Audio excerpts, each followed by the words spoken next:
Trade war অ্যাপেলের সঙ্গে ট্রাম্পের, নাকি ট্রাম্পের সঙ্গে চায়নার, নাকি ট্রাম্পের সঙ্গে ইন্ডিয়া, দেখা যাক। কারণ কিছুদিন আগেই অ্যাপেলকে ইউএসএ বলে দিয়েছিল যদি তোমরা এইখানে না ম্যানুফ্যাকচার করো তাহলে 25% ট্যারিফ বসানো হবে। কিন্তু বলেছিল অলরেডি ইউরোপিয়ান ইউনিয়ন $15 বিলিয়ন জরিমানা করে রেখেছে, যার ফলে অনেকটাই তাদের খেসারত দিতে হচ্ছে। যদি সবটা হয়, ধরা যাক যে ভারত থেকে এই ম্যানুফ্যাকচার সরিয়ে নেওয়া হবে, যেটা খুবই সাংঘাতিক হতে পারে। এরকম কিছু ফ্যাক্টস দেখা যাক ভারতের কি প্রভাব।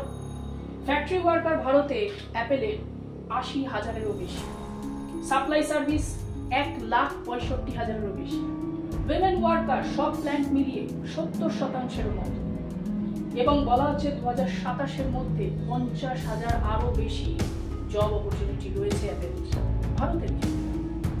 ভারতে অ্যাপেলের ইনভেস্টমেন্ট 15%, চায়নাতে 60%, কিন্তু ওদিকে ইউএসএ তে কোনো রকম ম্যানুফ্যাকচার হয় না। তাহলে এটাই কি কোথাও গিয়ে আমেরিকার ঝাল লাগছে?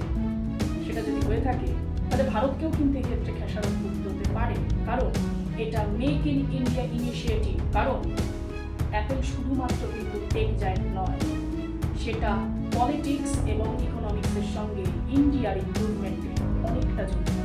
তাহলে তার প্রভাব কি হবে দেখা যাক। যদি আরো এরকম কিছু জানতে চাও তাহলে অবশ্যই ফলো করো ফ্রম জিরো। Thank you.